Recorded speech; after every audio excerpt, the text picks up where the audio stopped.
Welcome back to the Tuddle Daily Podcast. This is an interview. I've had some really great interviews this week.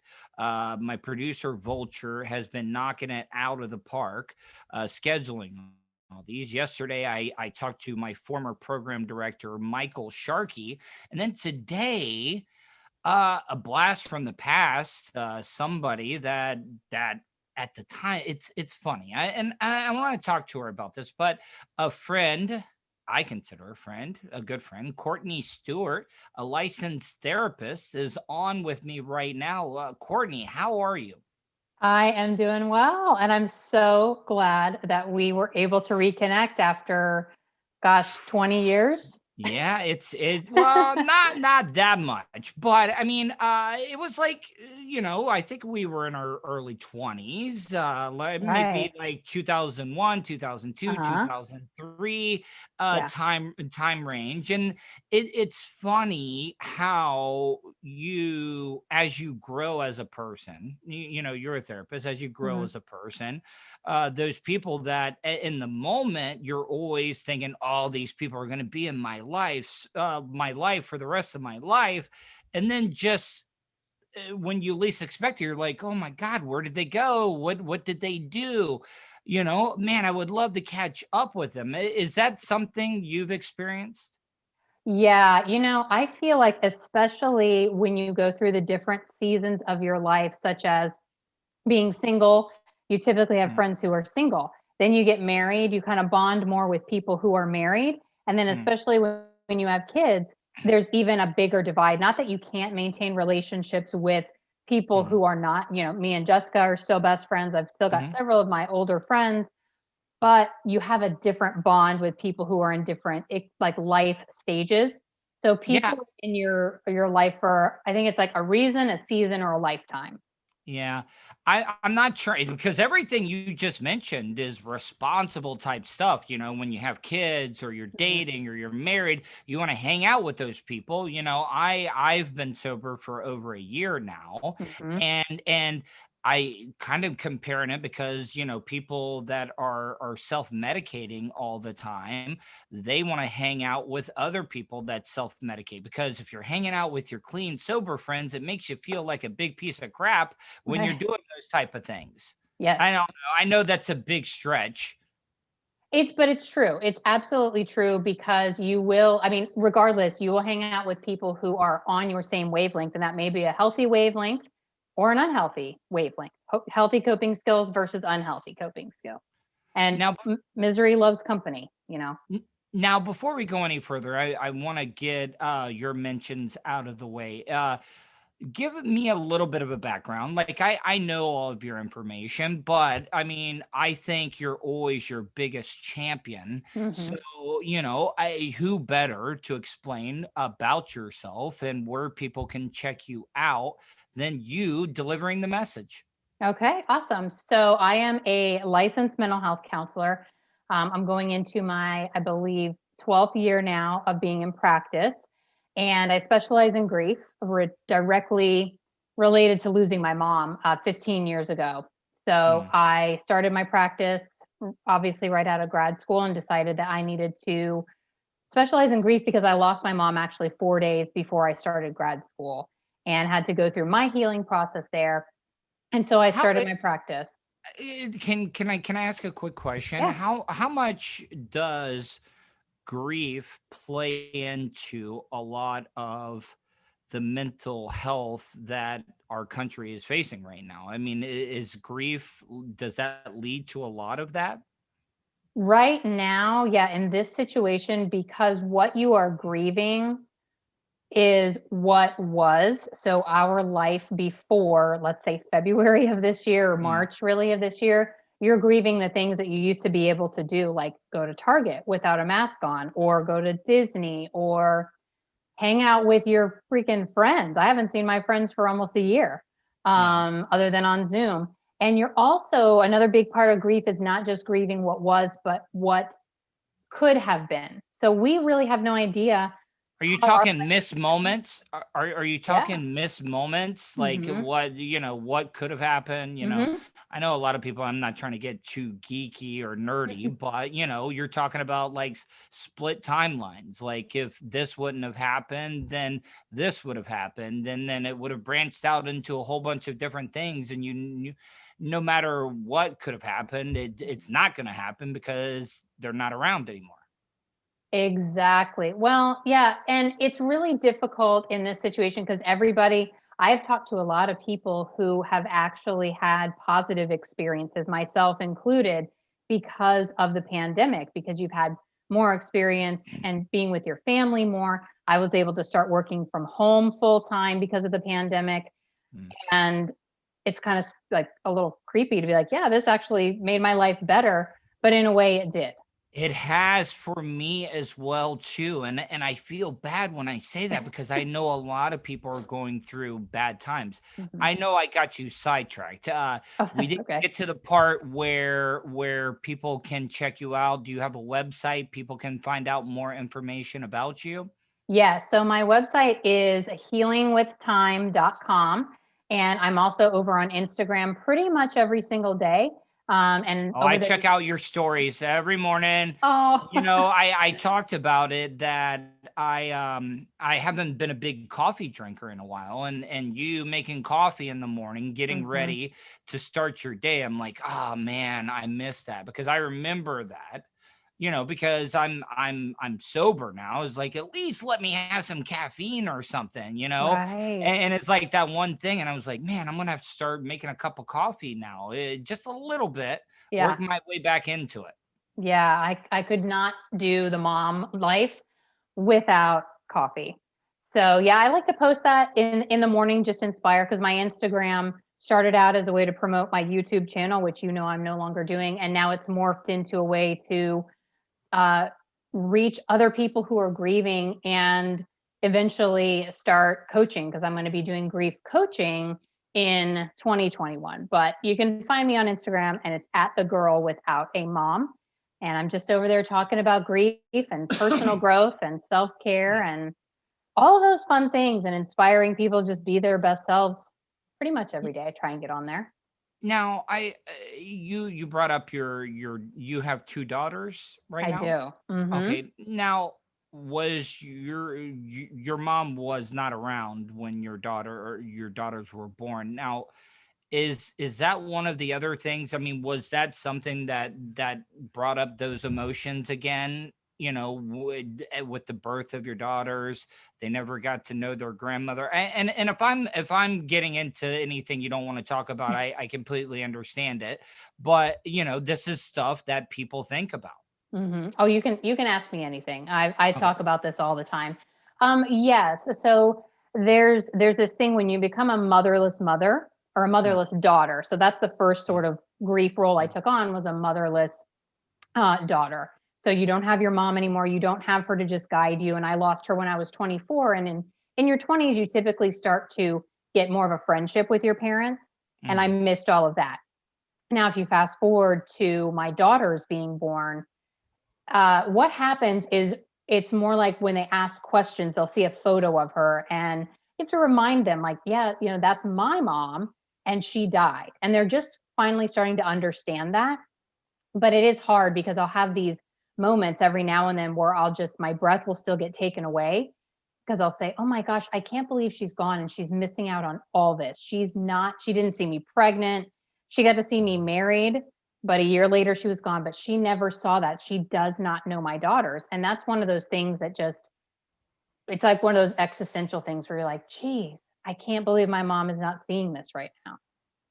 Um, you talk about your daughter seeing pictures and stuff, and that brings me to my next question: is there a right age to talk to your kids about death, life and Mhm. death? Like, I mean, or can parents be too real with their kids? Do you understand what I'm saying? Mhm. Like do you want to shelter them as long as you can, but you Mm. also don't want them to be ill prepared for the real life experiences? Yeah, you know what? I think kids understand way more than we think they understand. They pick up on what we're feeling and thinking and doing. So my youngest daughter is 4, and recently we lost my uncle very fast. He was diagnosed, and then within a month he was gone. And she was very close to him at 4 years old. She would go over there. He lived with my dad. And my older daughter is not taking it hard, but my younger daughter still to this day keeps coming up to me and saying, "I miss Uncle Roy." And just now, right before, weird. right. That is kind of fascinating that Mm-hmm. the younger of the two would pick up on things Mm-hmm. quicker than the older. And Mm-hmm. that's really, really weird because, everybody talks about when you're a kid, you're a sponge, you learn Mm-hmm. things. That's why when you're a kid, if you're in a multi-language type scenario where one parent speaks English, the other one speaks Spanish, they're able to pick up 2 languages like no problem at all. Yep. So, I mean, it kind of makes a little bit of a sense, though. Yeah, it absolutely does. So to answer your question, I don't think that, say, a 2-year-old or even a 3-year-old, or I guess really even a 4-year-old really needs to attend a funeral But unless they what really want to. but what damage could be done if you do it to a younger child that's not ready for that type of stuff? Well, so they absorb trauma. Well, they will absorb anything. So if you think about, let's say it's an open casket and Yeah. you show a 2-year-old a dead I wouldn't person. do that. No. I'm Yeah, not. so No. yeah, that's not going to go over well. And if they see a really uh, expressive emotions or people screaming or crying, depending on Crying. who died, I think they'll internalize that and they don't have the capacity to understand it yet. So Mm. I think some damage could be done. However, I don't feel like you should shield the older kids from it either. If the kids ask, "I want to go to the funeral," I say go ahead and take them and answer questions that they have. I've talked about this on my show previously, and I wanted to get your opinion on it, okay? Because I'm going to branch onto a couple of different things. This interview is flowing like silk sheets right now. So, but what I'm trying to say is that so as a kid, how important is the early years to set people up in the future for great mental health in their most important years where they're trying to make a life, make a career for themselves, try to meet that person to create a family? How much does childhood trauma play Mm. into to people and setting them up for the future? Mm. It's so extremely important because just like you said, they are sponges. And even if there's not something huge going on, like major abuse or major trauma, even if, let's say, a spouse has a bit of an anger issue Mhm. and they snap, that creates a really unpredictable environment for that child. So they're going to grow up with anxiety and they're going to grow up always walking on eggshells. And that means they will be attracted to friends or partners who will treat them the same way. So they're going to So repeat they're those looking for cycles. that like father parental type icon Yeah. per se. You do what's familiar. So look at it this way, like you migrate towards what you know. So that's why people don't change a lot. They don't change behaviors unless they really have to, because we know how it feels to feel this way. But if I change and make a different, path for my life, it's scary. And I don't want to do that. You know this because you got sober. I bet it was Mhm. terrifying to Well, get it's sober. horrible. Yeah. It's horrible. So Um, we want to stay in the same comfy place. no, I agree. Now, what needs to be done in our country for our politicians, our citizens to start taking mental health, mental illness serious? Because a lot of people are saying things are being done, but I still don't think enough is being done. I don't think so either. And I don't know if that's a power thing where they just can't get the right people on board. But I think we need to talk about it more and we need to normalize it more. Now it's been way better since, let's say in the 50s when people were shipped off to these asylums if they Mhm. displayed anything. it's a lot better. We see it in the media, we see it on television everywhere. It's talked about. However, people are still ashamed, and people don't just get ashamed just because. So people are afraid to admit that they have anxiety sometimes, or depression, or that they have marriage trouble. And the fact is, if you have something going on and you're seeking help, you should be praised, because you're making a change in your life and you're making better decisions to understand yourself. No, I agree with you. And when we talked, I think a couple weeks ago, Mm-hmm. I talked about this, is that especially being in the South, it has a different type of stigma to it. Like Mm-hmm. when I was younger and I started seeing somebody, when I first said, my dad was like, "Oh, why can't you just be happy? Just be happy." And I'm not saying my dad's a bad guy. I think, just like with everything, we evolve generation to generation. And I think people will start looking at mental illness as not like a sin or a bad thing like that. Um, and I think that will go away, but I do think, especially men in the South, you can't be depressed because it's a sign of weakness. Yeah, it does. And I think it's passed down. Your dad was doing what he was taught, and his dad was probably the same way in generations. So we inherit the not only the coping mechanisms from our ancient ancestors, what they had to do to cope is actually passed down through generations. It's called inherited family trauma. So what they had to do and what they had to deal with affects what we do and how we deal with things. And they just want us to be, they want us to be better than they were. Mm. And if they can encourage us to just, and they also want us to be happy. And men, I think especially, they just want to fix it.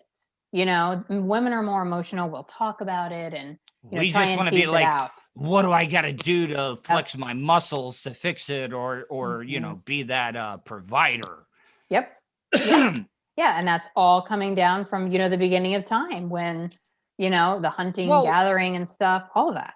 see though, like I talk to people about this, and people think that I'm weird, but I think sometimes as humans we forget that we are nothing but evolved animals. Hmm. We still have that little bit of that primordial ooze in the back of our brain that makes us want to go back to that animalistic wildlife type, survival of the fittest. Hmm. It's kill or be kill. And people call me crazy when I say that type of stuff. Well, you could say that a therapist confirmed it, because it's 100% true. I mean, we wouldn't know how to do half the things if it wasn't passed down to us, whether it's passed down just in our DNA or our genetics, or if someone actually just showed us how to do it. Is mental health genetics? Can is it hereditary? Like, I mean, has studies shown that if both parents have dealt with mental illness, it's going to be passed down to their kid? Or is it, everybody says baldness for men, if ever all the men on your mom's side, had hair, you'll be fine. Has there been any studies like that? Yeah, it's most definitely passed down through the generations. Now, it's not a guarantee. I mean, there are certainly people who I've seen who they've had this long history of whatever it is, anxiety, depression, even schizophrenia going on, and they haven't yet. But you also have to remember that a lot of mental illness is triggered by something. So if your So it's in circumstances, you. It's mhm, already in you. You just have to have that like triggering factor to set it off, or mhm. point you in that direction. Yep, absolutely. You've got it's something, or it may just come out on its own, but normally I think that it's got to be triggered by something, or you learn it. You learn that you cope with sadness by, going and laying in your bed for 3 days because maybe mom did that. And then as that just keeps taking over, then you end up with the diagnosis of depression because you'll grab more and more of those symptoms. So I think it's a nature and a nurture thing.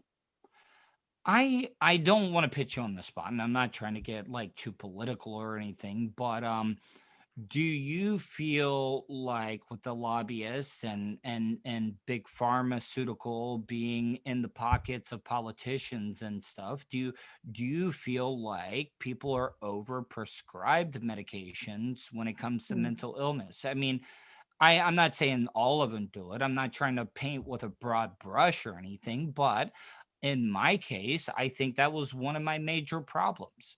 hmm Well, you know what? I think the problem is that people want a quick fix. They don't want to always do the work because to recover from just the basic anxiety or depression, I mean, Mhm. leave trauma behind because it's really hard to recover. Just to recover and get through anxiety and depression is hard. And they don't want to do the work a lot of times. Some people do. But I will say that my clients, the majority of them are higher functioning.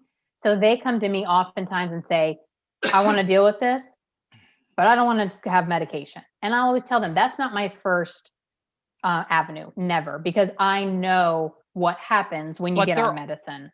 But there are some people that hmm do need it, right? I mean, Oh, you're yeah. talking about severities hmm of different types of, classes and stuff. Yeah, hmm I get it. Some people, they really do need it. But I Yes. also think that there are some people that can work through their problems without needing it. I used to be that person. I was that quick fix person. I hmm said, give me whatever you need to write for me. I will take it. I don't care. But when you get on them, you do not realize the side effects. Like they're so subtle that you don't even realize it. And I'm not trying to offend anybody, but my sex drive was completely nothing. It was hmm absolutely zero when I was on all of those medications. Yeah, there are side effects. And the scary part is some people have zero and some people have a ton. And then the other side of that is the withdrawal. If you run out of your medication, Yeah. I Yeah. mean, antidepressant withdrawal, I think is horrific. And It then you was have to deal worse. with the symptoms. It was worse getting off of the three mood stabilizing drugs that I was on than it was to quit drinking. Oh, yeah, I can believe it. I was in bed for like a week and a half. Like hmm I had no motivation. I was just like completely drained. Um Now, something I do want to talk about, and I know people listen, I like to do shows that are uplifting and stuff, but I like to do these type of shows every once in a while because this is something that's very important, especially in the times we're living in right now. People are not used to being because we're very social as people. I mean, we're naturally social, and, I was reading an article how they said the Gen Xers are the most prepared for a pandemic. We had to take care of ourselves. They called us the latchkey kids. Sometimes we didn't see our parents until after we ate dinner, and then we would do our homework and go to bed. So I think this is something that's very timely and important getting to the pandemic. What are you seeing right now? What is being discussed? What are some of the things that people are having to deal with right now? So, most of what I see, at least in my practice, is just a lot of anxiety. And it's not necessarily a But why big though? Are they afraid to get sick, or is it some, anxiety? Yeah, is it some. anxiety of, oh, I'm missing out because I can't see my friends, or hmm or stuff like that? Being going stir crazy, and then if you have kids, you're worried about your kids, and you don't know. Back in, when we had to make decisions about school, you didn't know what to do. If I send my kids to school and they get COVID, and is it going to be my fault, and then I'm going to feel guilty? But if I don't send them to school, I'm going to go crazy. So we had parents in that, and it's a low level of anxiety. It's not anxiety where people come in and they're like, I can't handle my life. It's a low, always there anxiety because we don't know what's going to happen. So it's an anticipatory anxiety, which I feel is worse than just what we call it normal versus neurotic anxiety. Is it the waiting that's killing people? They're like, all right, what else is going to happen? This year has been horrible. We've had this and this and this. This person died. We got the riots. We got the police brutality and stuff. What else is going to happen? Is just people the anticipation of what else could go wrong? Yeah, exactly. What else could go wrong? And then also the constant letdown of, when it started, it was, oh, we're going to have a 2-week, quarantine, and then it's going to be over. No, then this has turned into an entire year. Yeah, I never thought it was going to be over with that quickly, though. Like I was prepared for the long haul on it. Now, without people, checking out your site or wanting to get a consultation, what are a few tips that you can offer people that things that they can do to help themselves? So I recommend for people right now, especially since there's so much out of our control, is wherever you are in life, to find a few things, handful of things, maybe 5, that you can control in your life. And it could be something as simple as what I have for dinner, or when I, clean my home, like any of the things that you can put back into your control, do it. Also, you've got to do daily self-care. I don't let any of my clients get away with not doing daily self-care, because if you're just give me an example of daily self-care. So spend 5 minutes at least minimum every day doing something that you like to do, something that brings you comfort, something that brings you joy, something that you're passionate just something about. To decompress. You can get away and take your minds off your problems. Yeah, that's why I wake up at 5:30 every morning. I don't have to be up at 5:30, but I need to be up for my personality, and I need to have quiet time before my husband is up and before the girls are up. I get up, I do my coffee, do my social media stuff, do my devotional, and read for pleasure. So anything that you love doing, just devotional, do it for 5 minutes. Explain devotional, like what for the people that might not know. Okay. So I have this, it's like a daily devotional. So every day you'll read, it's a Bible, like a religious thing. So they'll give you a little lesson on, like, this one, mine that I have is focused on moments of peace for moms. And so it's just talking about things you can do to lower anxiety and get more peace and quiet in your life and just kind of be a better person. And then there's a Bible verse that goes along with it. So I was raised Seventh-day Adventist. So now you mentioned your husband. I know your husband. Can I say his name? Is Sure. that okay? Yeah. Theron, I know him. I knew both of you guys back in the day. Can you talk a little bit about the difficulties, in relationships and marriages, some of the stresses and stuff that could be going on, especially with things not being as great as they are? Maybe a lot of people getting laid off from work, or, the great thing about relationships is when you're working, you get that time apart. You're doing your own thing. You're working for a common goal, but being around each other, yes, it's your loved one, it's your partner. Sometimes it wears on you, or am I just being crazy by saying that? No, you're absolutely right, because most couples can't be together all the time and enjoy it. That sounds really crazy, but most couples can't, say, run a business together and really enjoy it. Some can, some can't. So I think really, the financial stress that some people are experiencing, finances in a normal world are one of the main things that cause arguments and cause divorce.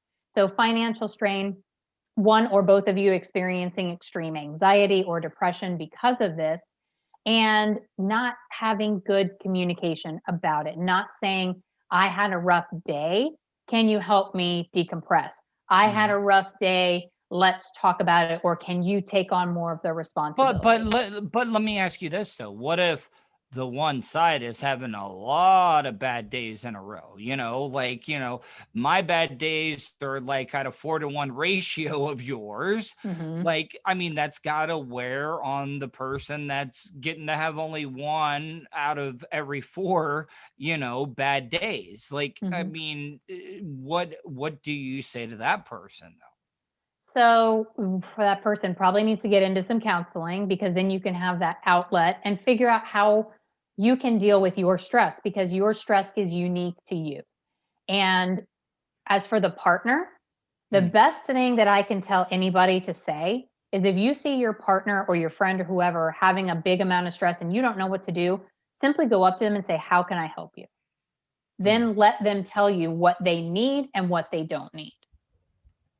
But how, okay, but the main reason why people don't do, I mean, what you say is common sense. It's logical, but people don't like logic because they're afraid that they're going to offend the other person. Oh, what? You don't think I'm handling my business right now, or something like that?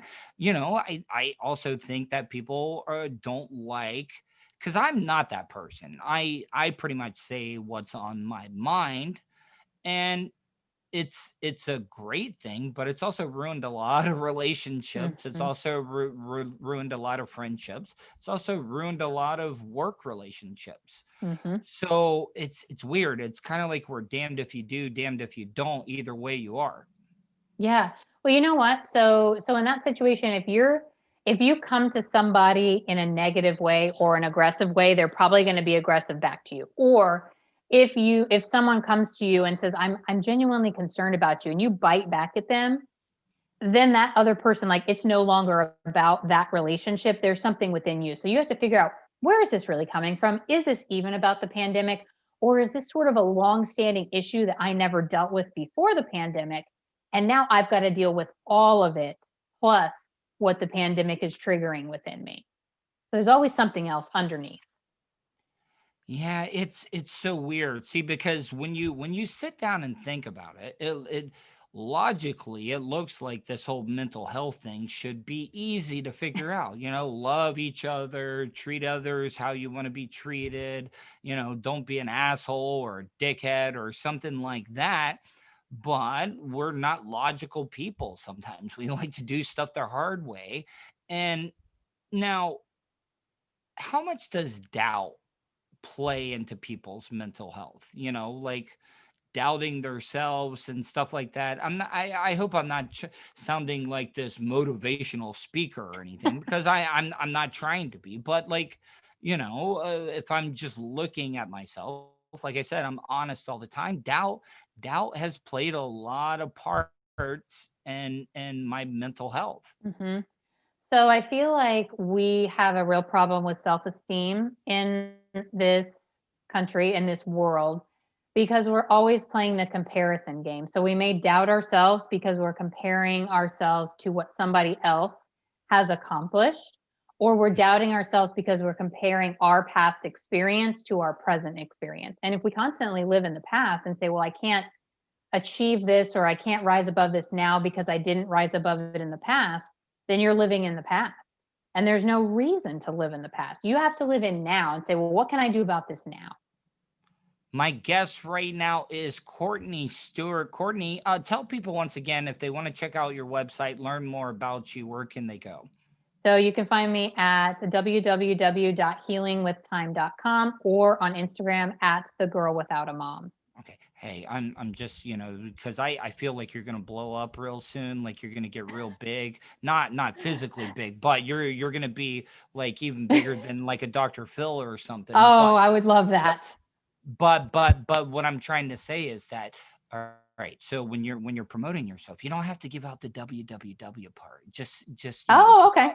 yeah, no, the kids nowadays, we're in our 40s, Oh my maybe. gosh, that's so funny. You're right.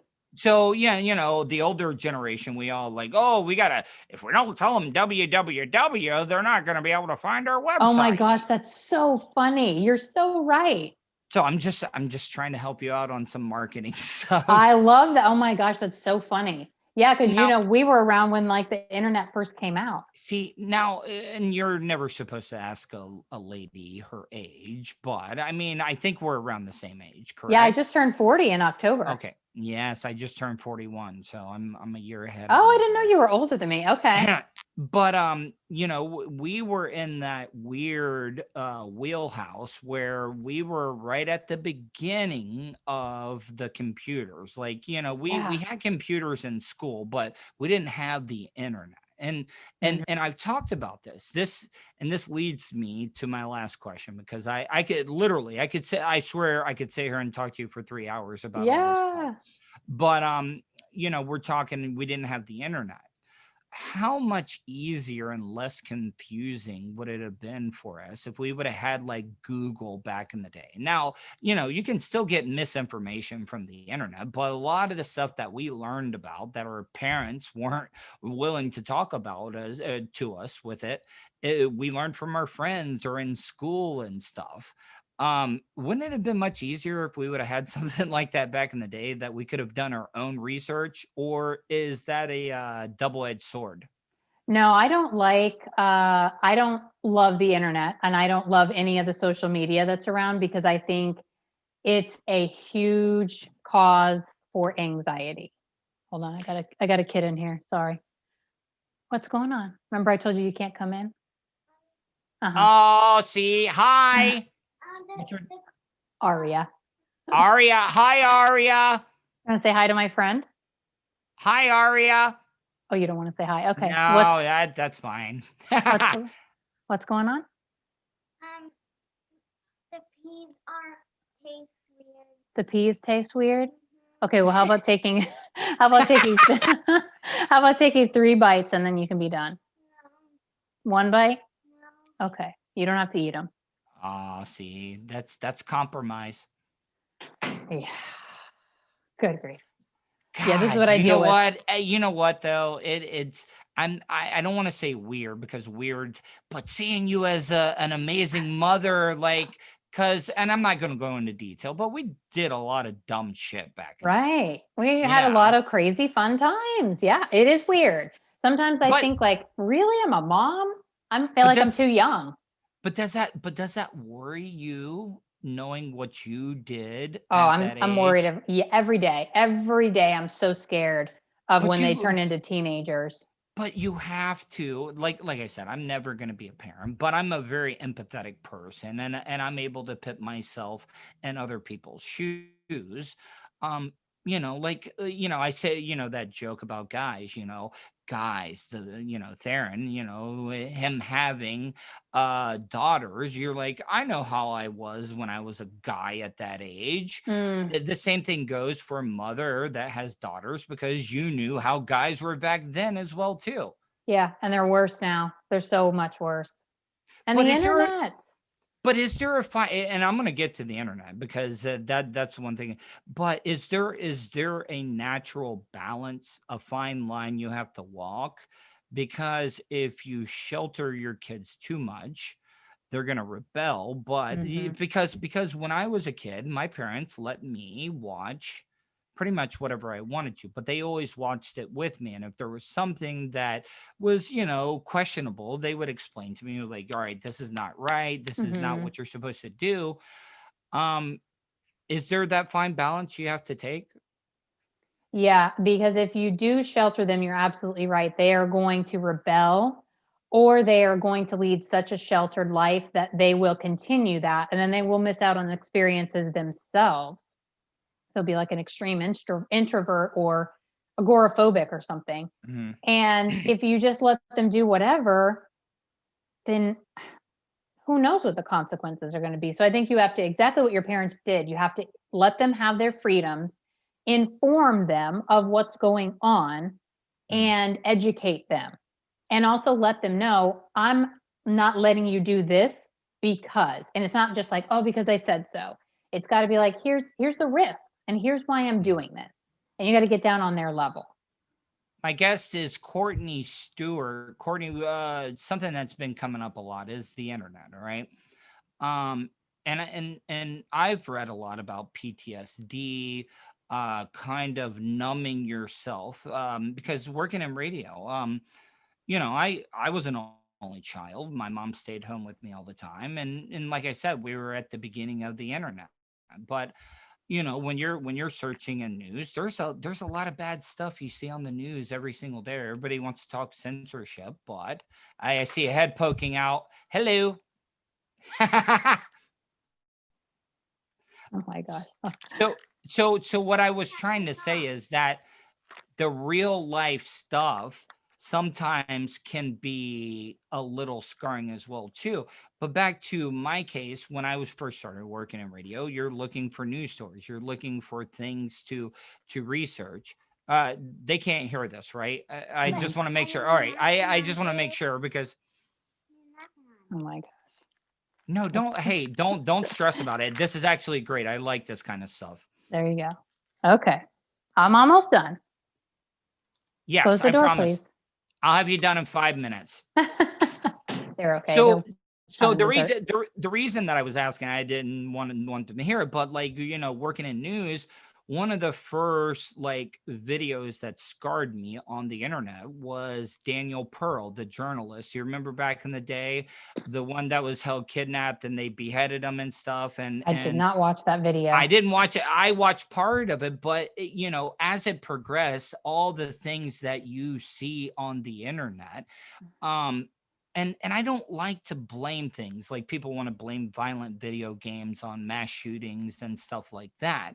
But do you feel like the internet with everybody, because us as Americans, we live sheltered lives. We don't have to see the horrors that like other third world countries do, the atrocities and everything.